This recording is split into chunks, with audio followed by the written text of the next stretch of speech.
What up? Player profiler faithful. It's Matty Kiwoom. Welcome to the latest episode of The Game Plan. Thanksgiving is next week, so today's show, my guests and I will be giving thanks. We're giving our thanks. We're talking about the players that we are the most thankful for so far in fantasy.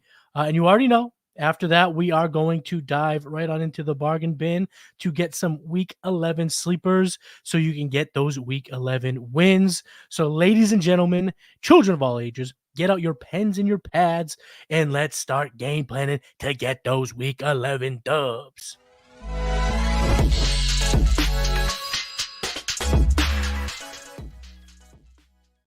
Planners, my guest today is making his second appearance on the game plan. He is the host of the Dynasty Roundtable right here on the Player Profiler network of shows. He is the author of the Everything You Need to Know articles that come out each week on playerprofiler.com. Week 11's Everything You Need to Know article centered around Ty Chandler is out now, so make sure you are checking it out. I'm talking about the man, the myth, the legend, Mr. Matt Babich. What's going on, Matty? Whew, that intro, man. I felt the first one, we're starting it off great with it. Starting it off great. Great radio. Clearing the throat. It's cold season. We talked about it before we hit record. It's that time of the year. You know, we love the festivities, but the colds come with the festivities. Yeah, down here in Dallas, Texas, the weather got down into the 60s this week, so everyone's sick. Whoa! I know, it's so cold. That's big down here in Texas, but yeah, we're fighting through. We were a game time decision, but you know, no, we didn't hold anything off the injury report. We were very public about what was going on, and that's what's important. But yeah, here to talk today about people I'm thankful for and week 11. Gotta talk you exactly. Gotta give our thanks here for the holiday. 60 degrees down in Texas is like 20 degrees up here in Massachusetts. So, you know, it's all relative. I get it. I understand. Before we dive into the players you're thankful for, how are your teams doing? Redraft are okay. Yeah. The one, my one redraft team that's doing, horribly got bit by Justin Jefferson early on in the year. Just things, a lot of draft picks just didn't shake my way. I've drafted too much Christian Watson. I've already been over this with Seth Dewald, but I have some powerhouses out there. In the Podfather Patron League, I took over an orphan last season, and we're 7-3 in a best ball Superflex Dynasty. So completely new format, never done best ball Dynasty, especially Superflex. So interesting waters to come into, but player we'll talk about who we have many thanks for. CJ Stroud is holding me above his shoulders, but with Joe Burrow injured, I'm going to have to find a replacement quick in that league. So my best Dynasty league just got, completely torn apart with the Joe Burrow injury. Did you have a lot of Mark Andrews, Joe Burrow? Those are the two big injuries from Thursday Night Football. I had zero Mark Andrews really, besides a lot of underdog drafts. I was definitely, buying Mark Andrews on underdog, but just never seemed to. I'm only in like 4 dynasty leagues, so not a lot of opportunity to get a superstar like that in 4 dynasty leagues. But then across redraft just didn't seem, to be in the cards from where I was drafted. I have one Joe Burrow share on a dynasty team that I'm fighting for the playoffs. Right after the injury, everyone comes creeping out of the woodwork, trying to throw me Aiden O'Connell for seconds, Desmond Ridder.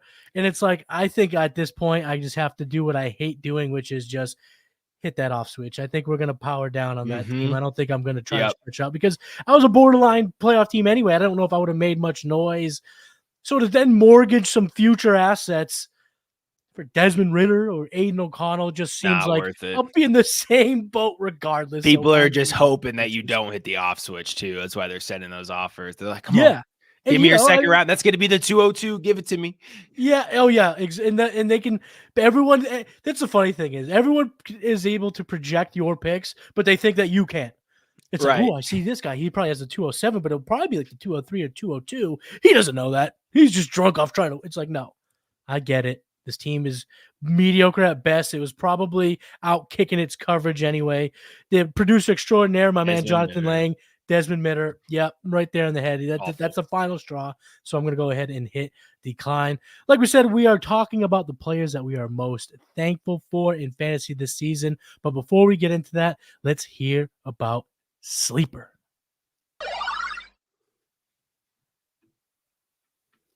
Hey, we're all starting new fantasy leagues all the time. And more often than not, where do we start our fantasy leagues at Player Profiler?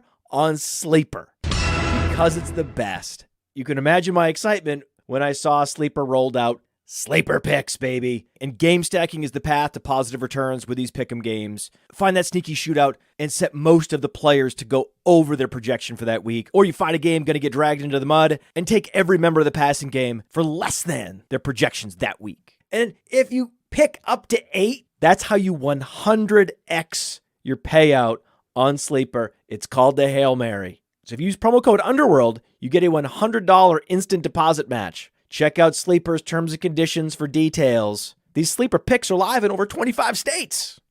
Yeah, buddy.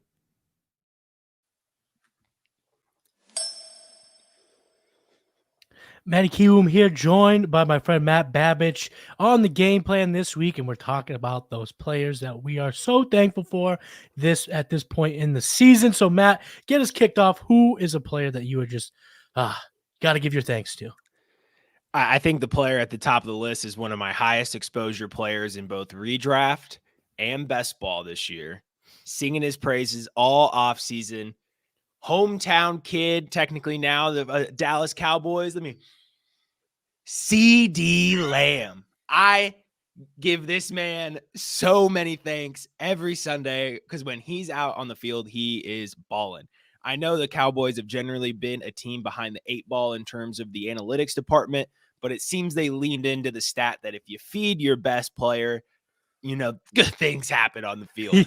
And they upped his target share. They upped his target rate. They're running him out of the slot. They're finding these matchups that they know they can win with him. And when Kellen Moore left, I was slightly afraid of what the play calling was going to turn into, but they leaned even heavier into CeeDee Lamb than they ever have before with him out. And it's been beautiful to see.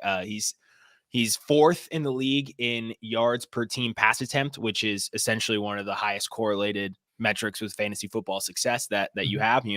Even the worst passing offense is producing, right? So if you're a top dog and even a bottom tier passing offense, you're worth your salt in fantasy. So it's you look at his player profiler page and it's just incredible. It's twos. He has like maybe 5 metrics outside the top 15. It's insane. And parlaying that right into it in my home league, we all have that one league.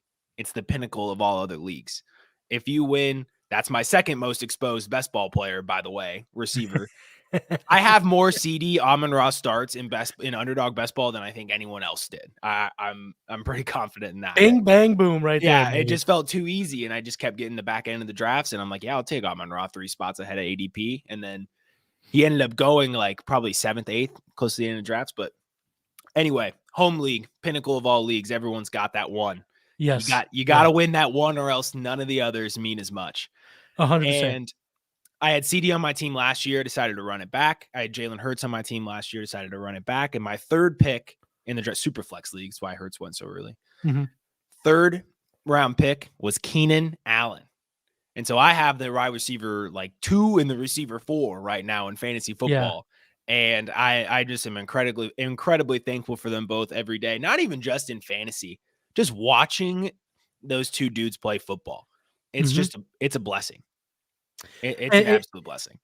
Keenan Allen, I mean, he's having a magical season, and he's doing the things that not only makes you want to give thanks, but makes you want to tell stories to your grandkids one day. I mean, gets hurt, leaves the game. Anyone who was rostering Keenan Allen saying to themselves, "Oh shit, I can't make this comeback like I thought I would." He comes right back in, catches another touchdown. Like that's the mythical stuff that these fantasy players can bring us. That's the exciting part. But let me ask you this about CeeDee Lamb. Justin Jefferson, Jamar Chase, consensus 101, 102 in terms of dynasty wide receivers. Where do you put CeeDee Lamb in your dynasty ranks? Ooh, so it's tough because with Justin Jefferson, he's in a similar boat with CeeDee, in my opinion, where we know the talent's there. We don't necessarily know what the quarterback situation is going to be after their current starter. We don't know how long Dak has this in him, probably a few more years. So I'm more confident in the QB situation with CeeDee than Justin Jefferson, For as sure. crazy as it sounds, because, Kirk Cousins is probably not going to be a Viking next season. Wait, is he out of his contract after this season? He's out of his contract, but That's it what I seems thought. like the players are already like partitioning themselves to try to get ownership to bring him back. So we'll see. But yeah, he is up. He could leave. And that's the great thing about Kirk. I mean, like, stats wise, he's been one of the more reliable quarterbacks throughout his entire career, and more so now. And you could tell the grip he has in that locker room, because the players love him. They go to battle for him every week, and he's not been the reason that this franchise hasn't been propelled. So I would love to see him back. And if Kirk is back, then, CeeDee's probably 3, because while Dynasty is long-term, it's still a short-term game. You're trying to win games in the now. And what we've seen with Kirk Cousins and Justin Jefferson together is the proof in the pudding. But I mean, CeeDee is as squeezed in at that tier as he's ever been. So I think you can have a bunch of different guests, make a bunch of different arguments for the order of which that 3 is presented. And it's going to come down to, pretty much variance. I think every year they're going to have the targets. They're going to have the big playability. It's how is the year going to shake out for him? Because we could easily be sitting here with a fully healthy Joe Burrow all year and a more clicking Minnesota Vikings team where Jefferson and Chase are still the clear 1-2 in fantasy. And it just hasn't shook out that way this year. It right back to the status quo next year for all we know. So there's an argument for all 3, in my opinion. And A.J. Brown's knocking on the door as well. We love his quarterback situation. He's having a fantastic season. But I think the moral of the story is it was such a clear 1-2 tier gap where I think that gap has basically been erased because with the injuries to the quarterbacks, the uncertainty going forward, I think that CeeDee Lamb, A.J. Brown, Jefferson, and Chase are now they may not be ranked 1-2, talking about Brown and Lamb, but they are in the first tier now, in my opinion. And then it all gets shaken up when Mr. Marvin Harrison Jr. becomes a professional here in a few short months. The player that I'm most thankful for is C.J. Stroud. C.J. Stroud coming into the year had a 335.5 ADP on FFPC. So even in our high stakes leagues, this guy was an afterthought in our redraft formats and our 1 QB formats. But currently, he's QB9 overall. He's scoring 20 points a game. He's saved a ton of my redraft leagues. Teams that I decided to not take quarterbacks highly. And then anyone that we talked about this the last time you came in the game plan, taking advantage of some value in our casual leagues. Quarterback is one of those you always have to stretch a little further. You have to reach for a quarterback because I go earlier in those type of leagues. But I didn't. And I ended up coming with C.J. Stroud, and I have really strong teams because of that. And then when you look at his underlying metrics, those things suggest that he is for real. Sorry, I had to get my Outcast impression out there. Ooh. All right, let's run that back. He is for real. Ooh. Yeah, baby. That's what we do here in the game plan. But his underlying metrics, they're for real. 4th in money throws, 9 interceptable passes on the season. That's 23rd. That's good. We don't want to be number 1 in that metric. We want to be towards the bottom of the NFL starter group, and that's where he is. He's 3rd in EPA. So on expected points added, he's crushing. He has made not 1, not 2, but 3 wide receivers plus a tight end fantasy relevant. That's another bonus to be thankful for because he's playing so well. We can rely on Tank Dell. We can use Nico Collins. We can use Noah Brown. We can use Dalton Schultz. We can fire them all up, and hell, we might be able to use Devin Singletary rest of the season because of C.J. Stroud. Can you repeat those 4 pass catcher names, please? Can you just repeat it for the audience? Tank Dell, Nico Collins, and Noah Brown. And Dalton Schultz. And Dalton Schultz is a talented receiver, don't get me wrong. But these were the names that we were saying, like, look at the situations that Bryce Young and C.J. Stroud are in. C.J. Stroud doesn't have any. C.J. Stroud doesn't care who he has to throw to. He's going to make him better. It doesn't matter It doesn't matter who he's throwing to. CJ Stroud's gonna get it done because he's just a surgeon with the football. And it's been, even though I was underweight on him, I don't care. He's that good. I bask watching him play every week. It's incredible. He's been that quarterback that if you didn't take one early, or maybe you just weren't, you struck out on who you chose, you picked this guy up early in the season. He's just been an absolute beast for you. So I'm very, very thankful for Mr. CJ Stroud. Before we talk about the next player, we're thankful. We have a couple questions in the chat. Mikey Braz, is Leonard Fournette a hold? He has to drop one of 3 players to activate Devon Achane. It's either Fournette, Michael Wilson, or Rashee Rice. Which one of the 3, Matt, should he drop? Yeah, get Fournette out of there. Yeah, I'm ready to get Fournette out of there too. With the James Cook talk that happened, so hand up, I went to bed early on Monday and I didn't watch the rest of the game of the Denver Buffalo game. With all the James Cook talk I saw on Twitter, you would have thought that he had this horrific game and Latavius Murray, outgained him and everything like that. He had over 100 rushing yards on 12 carries. He's fine. I don't. He was wildly efficient. What happened was he fumbled early on. He fumbled that first reception. So it's still James Cook, Latavius Murray, and Fournette. Mike. If anything, he's just going to make Latavius Murray less fantasy relevant, in my opinion. I agree. And when you're talking about here, it's a 1-for-1 swap for running backs. Makes sense. Right. I am not dropping Rashee Rice coming out of the bye in Monday Night Football. The cornerbacks have not played well for the Eagles. It could be a Rashee Rice blow-up game. And Michael Wilson is probably going to go down as the unsung hero in the rookie class. He's on pace for like 700-800 receiving yards. He's putting himself in a class in which you could be comfortable rostering him going forward, especially now with Kyler Murray being back. Next question for Mr. Grapefruit. He made a trade in a 12-team Superflex. He traded Tyler Heineke and Trey McBride for Kyren Williams and Rashid Shaheed. So for additional context, he did not need Heineke. He has Lamar, Pickett, and Zappy. I don't know if I'm excited about that, Mr. Grapefruit. Doesn't look like he'll be any good. But anyway, what are your thoughts on trading Heineke and McBride for Kyren Williams and Rashid Shaheed? Yeah, I'm sorry to tell you, Mr. Grapefruit. I mean, you asked for the thoughts, and so I'm just going to give it to you. Heineke was your third QB in reality there. And then so you traded your third QB and a starting caliber tight end for potentially a flash in the pan running back and Rashid Shaheed, who's a boomer bust big play guy. So depending on the rest of your lineup, if you were really RB needy, then I could see it. But Trey McBride he's that dude. I think he had 10 targets last week or maybe more.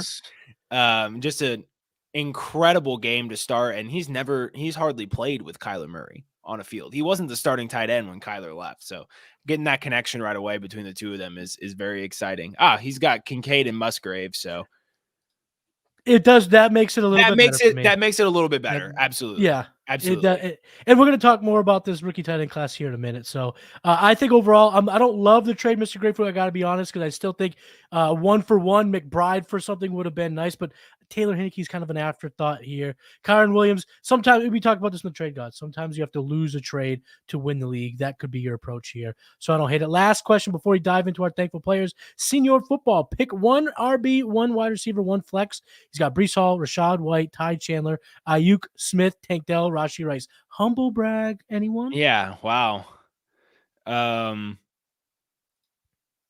So you're probably going to take Ayuk and Devonta Smith as your receiver and flex, or Ayuk and Tank Dell? I'm with you on that.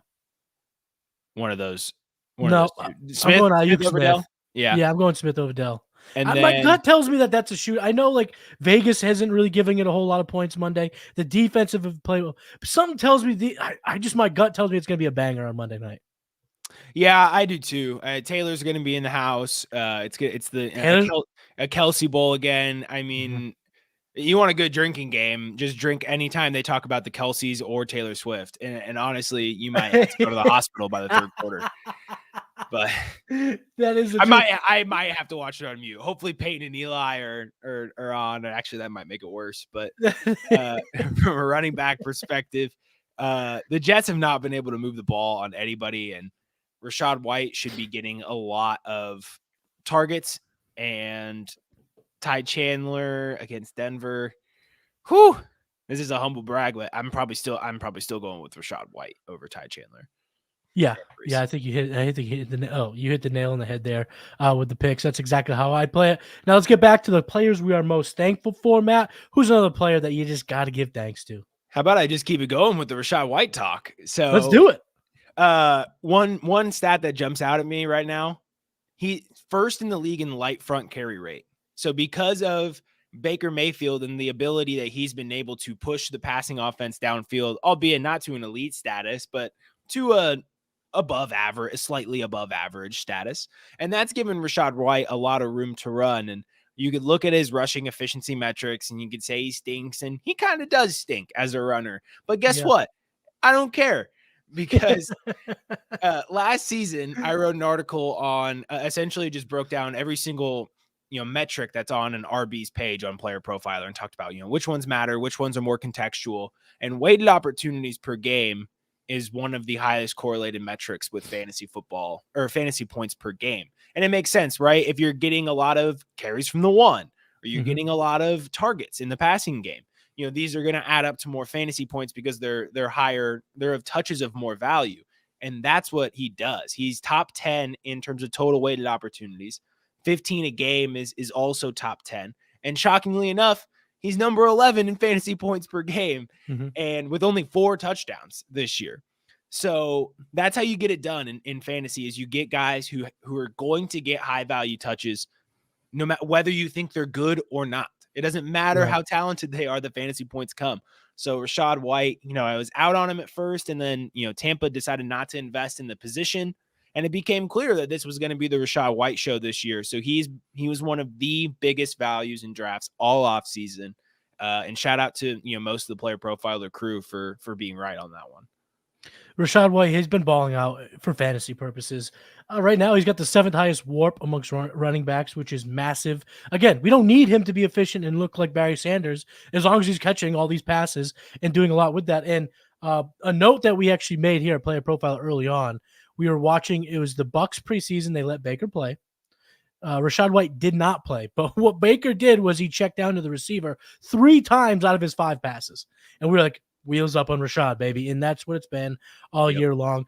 And I will just say this going forward to you, I think you can cash in on Rachaad White long-term, because even if the Bucs bring in a running back, they're not going to take this guy off the field and pass plays. He's as legit as it gets when it comes to catching the football. So even if they bring in, this year's grinder type, like a Blake Corum, running back from Michigan, people are going to freak out. Oh, they use the 4th round pick on Blake Corum. Oh my God, sell. It's like, I'll buy, because Blake Corum ain't catching those passes. Rachaad White is.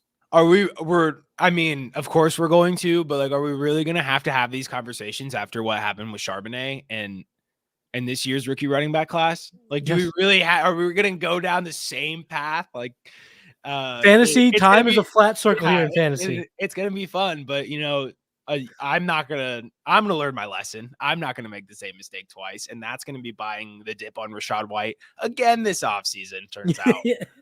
Certain players, you just buy the dip over and over and over, and it helps you win in your fantasy league. The next player that I am most thankful for is Christian McCaffrey.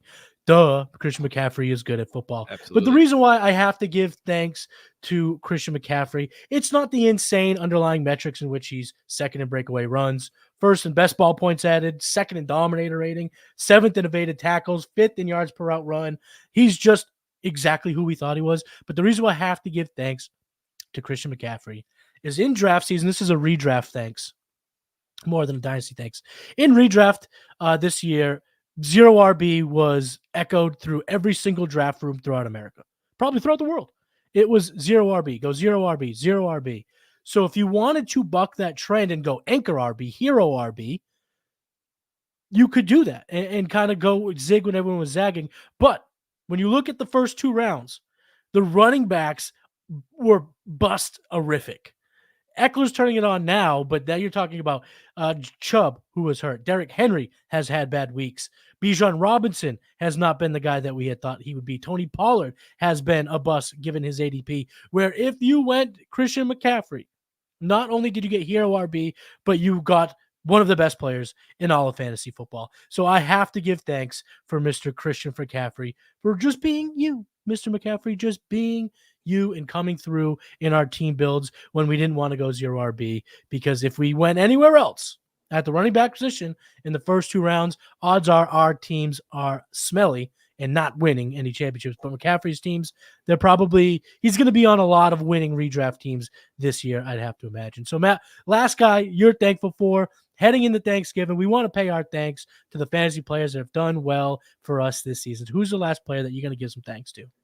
I got to give thanks to Kyler Murray for helping me just prove myself right by going out there and balling. First of all, when the masses were saying that Kyler wasn't going to play this year, the Cardinals were going to tank, I stood up and said, none of that makes any sense. That doesn't make a lick of sense. This is Kyler Murray. This is Kyler Murray's job. Yeah. And it's not like Joe Burrow, right? Going down with some knee injury late in his rookie contract after not having success. This is a guy who people said cared about Call of Duty more than he cared about football. And that this is not the type of mark you want to have on a guy whose team tanks and tries to trade him. And then conversely, what team is going to want to drive their quarterback's value to the mud and then try and flip him when they tank for the number 1 overall pick?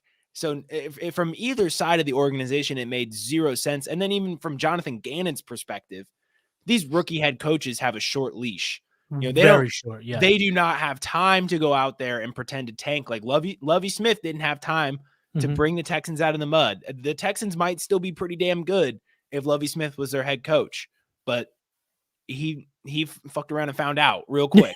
Yeah. Jonathan Gannon, even though when he did find out in the worst kind of way, which was being fired, he did that franchise the biggest service that they'll ever have in the entire history. Absolutely. Of the franchise. Absolutely. He saved their franchise. Yes. But, and it was obvious that Kyler was going to play. These players want to win. They want to play. They get paid to play. They try and win. These players, Jalen Ramsey, I'm tired of losing. Like they're competitive. And so it's not a shock to see them fighting. It's not a shock to see Kyler Murray come back. And shout out to the doctor that repaired his ACL, because good Lord. That 3rd and 10 run was vintage Kyler. Yeah, that was nuts. And like, there was a point where I was like, just go down, just go down. Yeah. And he didn't care. He kept going. And that game-winning drive was phenomenal. I just generally, when someone gets painted as like this negative person, and they can be, maybe they are, maybe they're not, but I like seeing those people say, nah, like don't be talking like that about me. You don't know who I am, and really just get back to work and just prove everyone wrong like that. So I think it's been a really awesome story for Kyler Murray to just come back and silence all the haters. Yeah, you got to give him credit for that. You got to give Gannon a lot of credit too.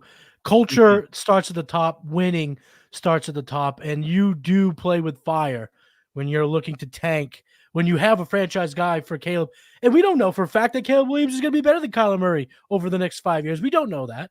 I mean, there's probably more questions about Caleb Williams now than there have ever been in the kid's entire football career. So I love the call on Kyler Murray. I picked him up in a few of my redraft leagues a few weeks ago and sat on and waited. But in those leagues, I have CJ Stroud. So I don't think I'll ever have to turn to Kyler. But I'm going to keep holding so someone else doesn't get a free top 8 quarterback, because that's what he is. I know last week he didn't eclipse the 20-point mark, but those days are coming. Are coming. He is going to light it up. Kyler Murray is definitely someone, especially late in the year, he's worth giving thanks to. The last player I'm going to give thanks to is not even a player at all. It's a whole class.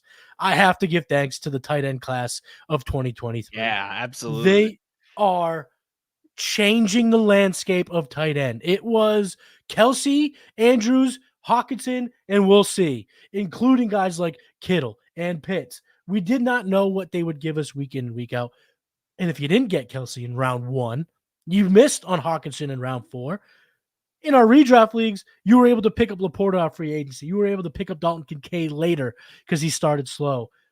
And in our dynasty leagues, Kincaid, Laporta, Mayer, Musgraves, all 4 of these guys are in the player profiler tight end top 12 for dynasty ranks. This class, and I don't care if it's incorrect. I'm going to also bring Trey McBride into the class because he was drafted last year. Fine by me. Right? Absolutely. I'm bringing him into class. That's honorary member. Honorary member, first tight end off the board last year, had to wait a year behind Zach Ertz. But now you have McBride, you have Musgrave, you have Mayer, and then Kincaid and Laporta. There's just so many thanks to give to this rookie class at tight end. It's going to save the position. It's going to revitalize the whole league. I mean, in most dynasty leagues, you're not talking about one team having 2 or 3 of these kids. They're having 1. So if you disperse these 5 infinity stones throughout your league, you have now graced 5 different franchises in your dynasty league the chance to not have a complete shitfest at a position that has been a complete shitfest for years. So I'm giving thanks to the tight end class, and I think the fantasy community would all collectively like to give thanks to the 2023 tight end rookie class. So we are giving thanks here today, but that's going to put a bow on this month's or this week's festivities, Thanksgiving, which, first of all, I want to wish happy Thanksgiving to all the planners out there checking this out. Hope you have a great day with your families, great day of football, food, and fun with your friends. Before we get to the bargain, we had a few questions here in the chat. Snoopy, lineup question. Dowdle, Chandler, or Royce Freeman in PPR? Chandler. Most guaranteed touches. Most guaranteed touches. Even if Madison plays, I'm still going to play Chandler in this situation. Is Madison that close to? Are they saying he might play? He was limited all week, but it would buck a trend that has been rock solid all year. Playing Waddle the got week a full after practice the day before the game and still didn't get activated. So it's exactly. They went to an independent neurologist on Friday. I haven't heard the news from that yet. Now we're recording a Saturday. Still haven't heard the news, which I'm assuming he's going to be out this week. Denver, we just saw James Cook, who is obviously better than Ty Chandler, but has similar skills. So I think it could be a Ty Chandler day, even if he doesn't get the 15 to 18 touches, even if it's more like 8 to 12. I still think Ty Chandler can score here. The real Saint Nick, shout out Nick, Rico Dowdle, Darrell Henderson, or Jerick McKinnon. Darrell Henderson, starting running back on the Rams. He's going to have a lot of opportunity for the Seahawks. It could be my bias showing. It's very well could be true, but I think it's the Pollard week. I think this is the week. Unfortunately, it has to be the week because it's Carolina, and if he can't get it done there, but then again, I mean, like Dak might throw 4 touchdowns in the first quarter, and then Dowdle could just play the other 3 quarters. I mean, like you just don't really know what's going to happen. I mean, this Cowboys team has just been beating on these bad teams so badly that Pollard hasn't even really had much of a chance to get going, but. I'm hoping this is the Pollard week. I would take Henderson because again, more guaranteed touches. I'm going with Henderson there too for sure. And this whole team's vibing high except for Pollard. I could see them being forcing it a little bit because I think they can come out the win even if they have to maybe force Pollard a few more touches. Last question before we get into the bargain bin. Bench 1: Pollard, Gibbs, DeAndre Swift, Rachaad White. Ooh. Murderer's row there. Another humble brag here from Senior Football. I just said it was the Pollard week, and I'm sitting here going well, it might be Pollard. right. You might sit Pollard here. I'm probably going either Pollard or Swift. Yeah, I think I'm going to sit Swift in this one, and I still like Swift. It's not that I don't have Swift ranked highly. They're all pretty much top 20 plays for me, even top 15. But someone's got to sit. I'm going to go with Swift on Monday night. So let's dive into the bargain bin. 1 quarterback, 1 receiver, 1 running back, and 1 tight end that are less than 50% roster that if you're in a pinch, you could pick up and play to help you get a win here in week 11. So Matt, who is your bargain bin QB? Well, I'm going to give a little spoiler alert. You technically stole my bargain bin QB. But I did. Because my backup and, who I was debating as just making my first overall choice here is Baker Mayfield.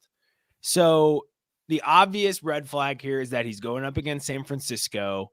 And, they've been a very tough defense, an incredibly tough pass rush, but they're going to be playing from behind. So you're going to get a lot of probably garbage time Baker Mayfield here. Mm-hmm. And, him and Mike Evans have been clicking, and the 49ers have not been completely locked down across all phases of the game. They are still the 49ers that gives up those chunk plays and those explosive plays. So Mike Evans is an alpha. Chris Godwin is an incredible beta plus. So he's got those two weapons, two of the better receivers that San Francisco has faced in the same game this season. And so Baker has a lot of opportunity to get going, and especially through the check down game with Rachaad White, trying to move the change. Baker's doesn't. I mean, I have a lot of Baker too, just because, he's been nothing but an average quarterback at the very least his entire career when he's been healthy. So it was, it stood to reason that with the weapons around him in Tampa Bay, he was going to be usable. Right now, he's the QB 17. He's number 10 in expected fantasy points per game. And so there's a few QBs above him that, our player profilers numbers think are kind of overperforming to their expectation. And meanwhile, Baker Mayfield just sitting here, top 11 in adjusted air yards per attempt, 15th in true passer rating, 3rd in production premium. He's a producer, and it's not going to be pretty, but he's going to be a top 20 quarterback again this week against San Francisco. He might throw 2 picks, but probably finish around 280 passing yards, a couple touchdowns, maybe an interception. It doesn't have to be pretty for it to look good on your fantasy box score. So absolutely, fire up Baker Mayfield. Can find a way to get it done, so Baker Mayfield can too. Exactly. The player that I stole from you, so I'm going to talk about him, is Will Levis at Jacksonville. I have him at QB 20 this week. He's only rostered about 25% of ESPN, 40% of sleepers, so he's pretty widely available.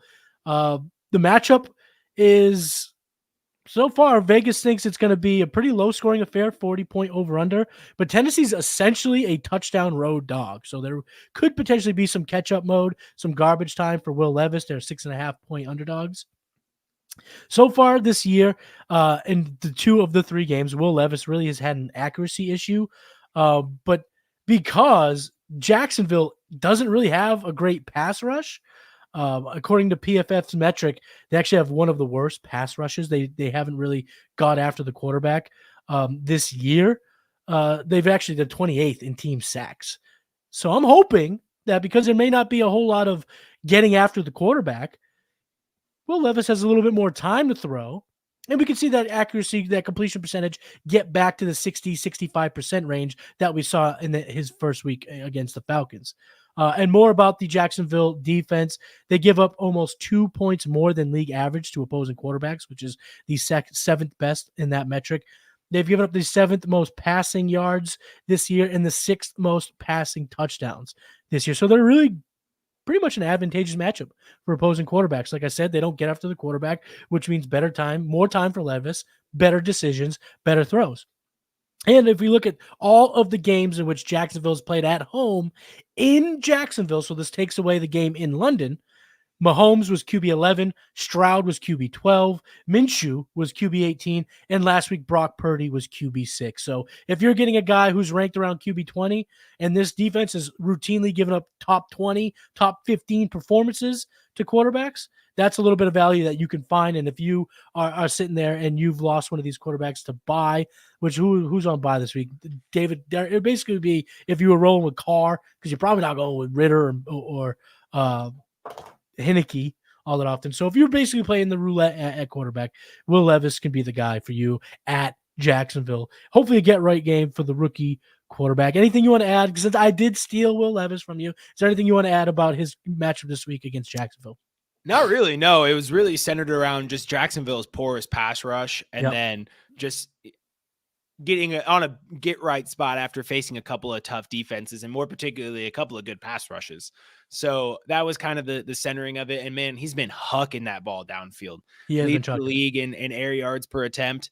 And, he's going to put up some big plays, probably to DeAndre Hopkins against this Jaguars secondary. And, I'll save my last take on this for a different bargain bin position. Actually. Love it. I love it. So let's keep the train moving to running back. Matt, who is your running back that you want in the bargain bin? My bargain bin running back is Ty Chandler, and yep, I looked at the I looked at the roster ships, and it still adds up. It's sub 50%. Yes, sir. But Ty Chandler, we're looking at the speed profile, 92nd percentile speed score. He's a burner, man, and he showed that he had that potential last week when he was out there on the field in the relief of Alexander Mattison. Had a really explosive touchdown where you saw the juice and you went, whoa. Like Alexander Mattison hasn't done that in a long time. Mm-hmm. And this is his shot, and he knows it, to prove that he deserves a role in this backfield. And so there's going to be a little extra motivation for Ty Chandler himself to really shine. And this is his showcase week. He goes up against a Denver defense that has allowed at least 5 yards per carry to the team's primary rusher in 5 of their last 8 games. So they are a pretty leaky run defense. They just gave up, I think it was 9 yards a carry, maybe more, to Latavius Murray last week, and a really impressive outing from James Cook as well. And so we see what guys with that speed can do to the Denver secondary. We saw what A-Chain and Mostert did to that Denver defense. And so Ty Chandler, he's going to be their main back in the backfield. The team signed Michael Carter, but he doesn't know the playbook. He doesn't know the pass pros. It's, don't expect a lot of play time from Michael Carter. Expect it all from Ty Chandler, who's also, not a bad pass catcher as well. 45th percentile college target share on Player Profiler. So, right around the middle tier. He's going to be involved in all phases of the game. And Minnesota has shown that they're going to be competitive with Josh Dobbs at quarterback. Minnesota's going to be competitive in every game they play. And if they're going to be competitive, then Ty Chandler is going to be getting touches. So Ben Gosling, a beat reporter for the Vikings, yesterday, we'll call it 20 hours ago, he says that there's speculation that they believe that Mattison will be able to clear the final hurdle and play tomorrow night. With that news, let's just say he does play. Mm-hmm. Are you still going to fire up Ty Chandler?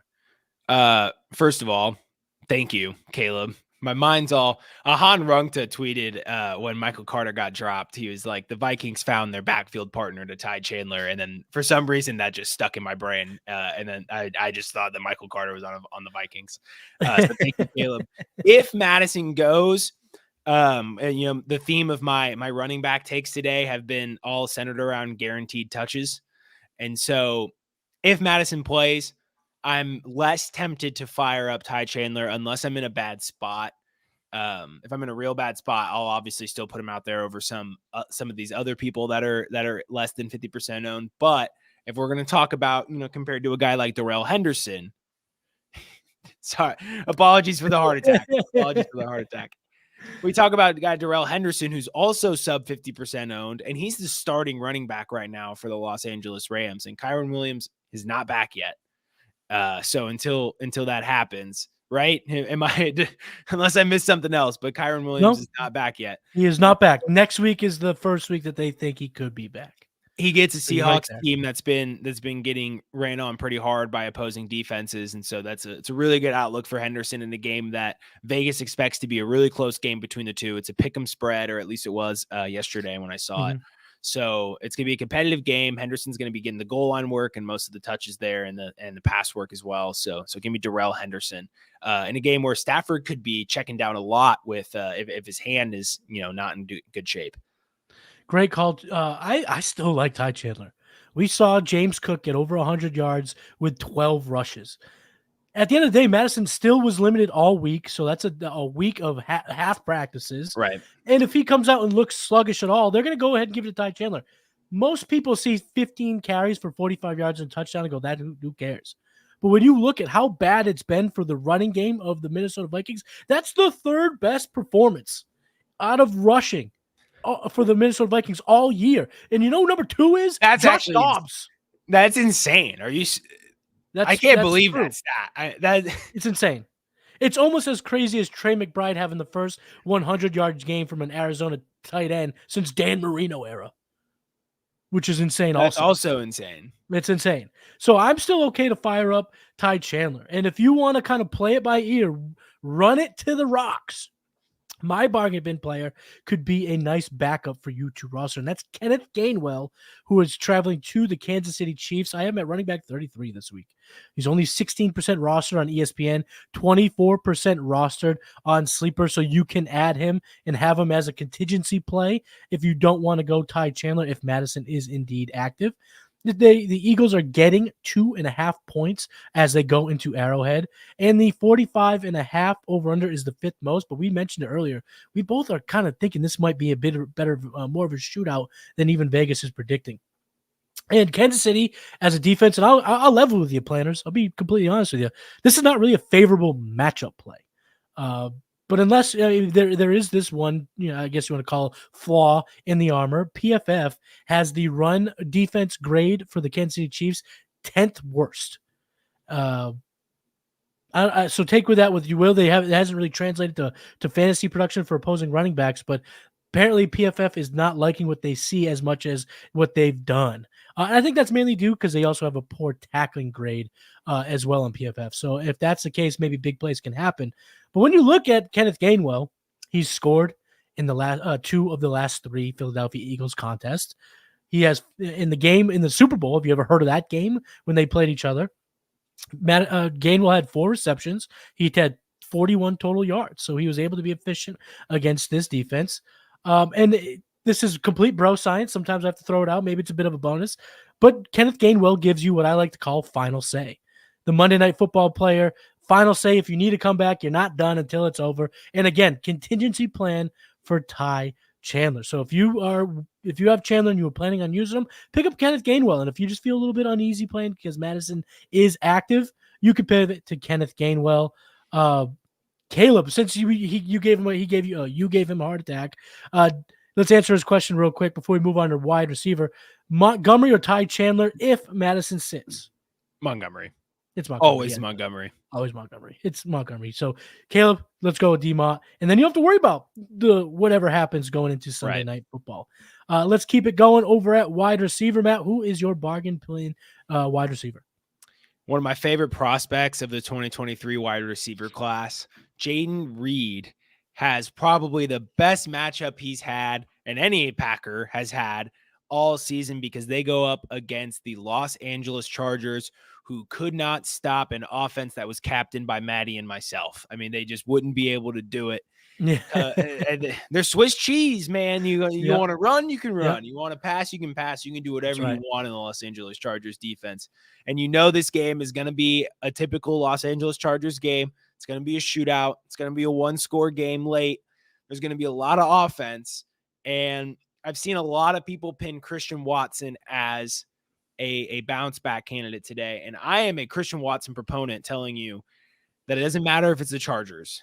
This is not a matchup. This has never been a matchup problem with Jordan Love and Christian Watson. Christian Watson is a go fast, run deep player. And Jordan Love cannot throw deep.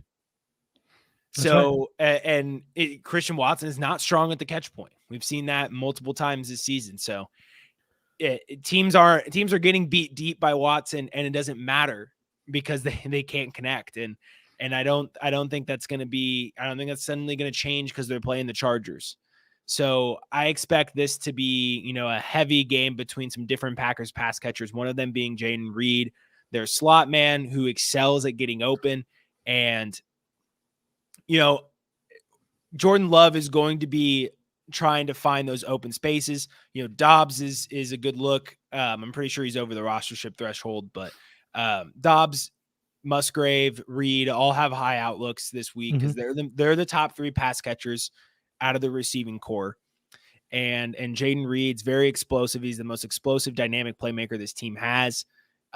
Los Angeles Chargers give up a lot of explosive plays, a lot of chunk plays, and one of those is going to be to Jaden Reed when he finds the end zone for the second straight game. He's leading the league. Why am I saying that? He's leading the team in red zone target. He's leading the team in red zone targets. At one point, him and Rashee Rice were up there in terms of their league leaders. So that was a thing at one point. But he's number 10 of receivers in target quality rating. So despite Jordan Love being this bad quarterback, Jaden Reed is getting a lot of catchable and a lot of fantasy friendly targets. That's what you like to see. And so Jaden Reed, in one of the most exploitable defenses in the NFL, is going to put up another usable week. So I took Will Levis from you. You took Jaden Reed from me. So I had to pivot. But I didn't pivot all that far because I'm going to go deep into the bargain bin. This is the deepest I've ever reached when it comes to bargain bin players. But I'm going to stick with the exact same offense and go with Dontavian Wicks if you are in a pinch. For all of the things that you just said about the offense, about the opponent, is exactly why I didn't want to pivot too far. And when I've been doing the cornerback rankings over at playerprofile.com, check those out. Scores. Well, that yes, that is also true. The Cuck score, I'll get to that in a second, but I only have one cornerback for the Los Angeles Chargers inside my top 60, and he's outside of my top 30. So he's not a good cornerback. Asante Samuel's dad was a lot better than he is, unfortunately. So it is what it is. He's fine. They only have one. Tough name to live up to. Right. It's a tough name to live up to for sure. But yeah, the matchup is great. But the one thing I wanted to point out with Wicks, he has a 56.8% win rate versus zone, and the Chargers play almost 80% zone coverage. So he can win with that coverage. And over the last 3 games, so this is week 8, week 9, and week 10, 18 routes, 4 targets, 2 receptions, 28 yards, 46 air yards, 4.8 fantasy points. Week 9, 16 routes, 4 targets, 4 receptions, 49 yards, 37 air yards, 6.9 very nice fantasy points. And week 10, 19 routes, 4 targets, 3 receptions, 51 yards, 46 air yards, 8.1 fantasy points. So if he bumps up to 25 routes, maybe he gets that 5th or 6th target. If not, he's pretty comfortably getting 4. If he catches all of them, converts it to 10 yards reception, which he's been doing all year, and he scores on one of those, now you're talking about a player that's adding to your overall score, whereas his floor of potentially 5 or 8 points is not great. But again, we're going very, very deep in the bargain bin. And Matt brought up the Cuck score. The Cuck score favors Watson and Reed. So if the play that is exploitable for the Packers happens to be when Dontavian Wicks is on the field, those things can still be true for Wicks. And if you don't know what the Cuck score is, head over to patreon.com/the executives and get the Cuck score.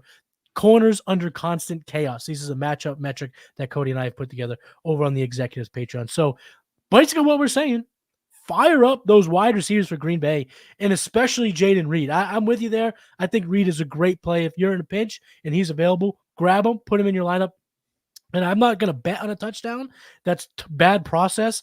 But this guy's been a producer, and I do think that you can be fairly confident that the man finds some pay dirt. So I love those receivers. Now let's move on to the most important position here in the bargain bin, because so many teams are constantly churning out different tight ends. So what tight end are you playing here in the bargain bin?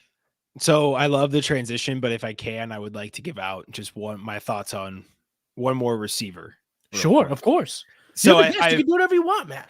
I mentioned when we talked about Will Levis that I wanted to wait until the very end here to get some news. The one thing I haven't looked up is if Treylon Burks is going to play this week.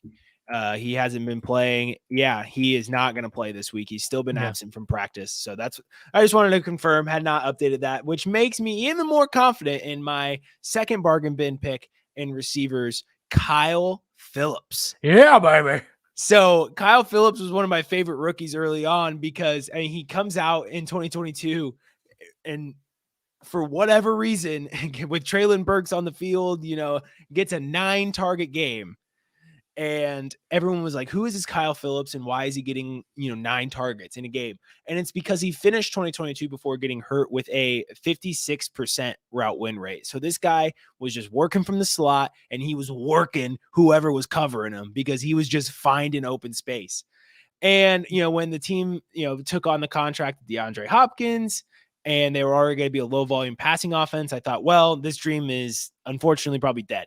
But it's not dead because Will Levis is now the quarterback and he can sling it. And he's the first Titans quarterback in years that can throw 40 passes in a game regularly. So now there's a lot more work to go around. And Phillips is arguably the second option. So he's earned at least 5 targets in each of the past 2 games with Levis at the helm. It was 3 in Levis's first start. And he's produced at least 60 receiving yards in each of those games. So he drew a 30% target rate on a 56% route win rate as a rookie. And then now has followed that up with a 25% target rate and a 58% route win rate, 57% route win rate this season. So that is number 6 of all receivers. Yards per route run is 1.9. That does not rank because he doesn't meet the qualifications, but that would be top 15 in the league, just spitballing off the top of my head. So that he has been a producer and he has come alive under Will Levis. And I am all aboard the Kyle Phillips train. We talked about all the reasons we like Levis with this Jacksonville defense. And that's the same reason I like Kyle Phillips to, again, it might not be pretty, but you're going to have him in your flex. And if you need 12 points, just a solid week out of your flex from PPR, Kyle Phillips is a good guy to go to. He's going to get his 5-6 targets. He's going to get 4 catches for probably 50 something yards. And you're going to get your 9 to 15 fantasy points.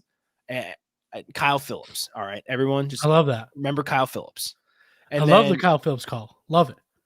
To close out with the tight end, we talked about the Packers offense. And so we don't need to necessarily break down the Chargers defense again, but Luke Musgrave. Boom. He's been floating his head above water. He's had breakout moments. He hasn't necessarily had a full-blown breakout game. He did have a 3-catch, 51-yard touchdown performance, top 10 tight end on the week. So if we want to consider that as breakout week in week 9, we can. But with his rostership currently, it doesn't appear that the masses have adopted him as a breakout candidate. They've done it with Laporta. They've done it with Kincaid. And Musgrave is yet to cement himself with those other breakout candidates. So I think this is as good of a week as any to be firing up Luke Musgrave. He's got the Chargers. We know there's going to be a lot of pass attempts to go around. There's going to be a lot of passing yards, a lot of explosive plays, some passing touchdowns to go around. And so Luke Musgrave, who is sitting here with about a 14% target share, he's getting a lot of snaps. He's playing a lot of routes. And that has increased, pretty steadily his involvement in the passing game. So he's got a couple red zone targets the past couple weeks. Packers offense, when they find the red zone, Luke Musgrave and Jaden Reed seem to play really well because those are the 2 people they look at. So this is going to be a game where they're going to have a lot of red zone trips. And if they're having a lot of trips to the red zone, I want Luke Musgrave in my lineups. And some of you might be saying to yourself, why would I want the tight end going against the Chargers? Laporta only had 8 points for me last week. Well, if you don't remember, he had 4 for 40, but then Brock Wright had 2 catches and a touchdown. So if you consolidate that into one player, which you could absolutely do in the circumstances of Musgrave, he's been their tight end 1 without a shadow of doubt. That's a good game, and that would put you in the top 8 probably for the week for your tight end, and he's available. So I love the call, Luke Musgrave. I love the calls to just pick on the Chargers defense. You can do that all year long because this is a team, they push the pace, they push shootouts, and they're not good on defense. That's the type of thing that we love here in the bargain bin. My tight end that I would go to this week is Tyler Conklin. I have him at tight end 20. It's not really a matchup play at all. Buffalo's middle of the road against tight ends, but he's pretty much widely available. He's only 23% rostered on Sleeper, 20% rostered on ESPN. But over the last 2 games, 6 plus targets in each, 6 plus receptions in each, 65 plus receiving yards in each. He's been a top 12 tight end each of the last 2 weeks. And on the course of the season, he has 3 top 12 finishes and 5 top 20 tight end finishes. He's just kind of that guy that doesn't get it done in spectacular fashion. He's not sexy by any means when it comes to his style of play, but with Zach Wilson on the field, he seems to be the number 2 pass catcher behind Garrett Wilson. Remember, Garrett Wilson was hindered a little bit throughout practice. He's going to be full go, healthy, ready to rock on Sunday. But even if he comes down a few percentage points in terms of his overall ability, that might lead to Zach Wilson looking for Conklin just a couple more times. And if you look at those numbers over the last 2 weeks, a couple more targets, a couple more receptions, a few more receiving yards, boom, you're looking at a top 10 week for sure. So I'm going to go with Tyler Conklin in Buffalo this week in the 4:00 game. So that is going to be the bargain bin, and that's going to wrap up this episode of the Game Plan. Matt, thank you so much for hanging out this Saturday. I know you're kicking a cold right now, so to come up, give us your Jordan flu game here on the Game Plan. The planners absolutely appreciate it because these are the the do or die weeks of the season. So thank you so much. Go ahead, plug everything that you're working on. Tell them where they can find you. Yeah, first of all, thank you for having me. It's always a blast coming on and chopping it up with you. So no matter sick, cold, dead, alive, I'll be in this chair if you're asking. Well, weekend at Bernie's you here. We'll get you Yeah, we'll get you in the chair. Just put up a sign that says like Damian Pierce sucks, and everyone will be like, "Oh yeah, Matt's fine. He's back. He's back. He's back." But you did. You did the best job of plugging into my stuff. You did better. Whoa, pause. But pause. Hey yo, you did a really good job introducing the work I do for Player Profile. There it is. We'll put it that way. So to recap what Matty said in the introduction.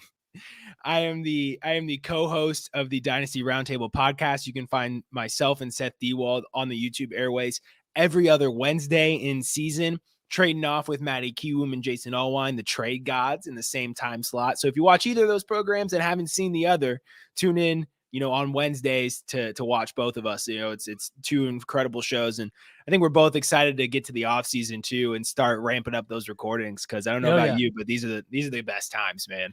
Yeah. This is it. Yeah. And then outside of that, I have the Everything You Need to Know article series.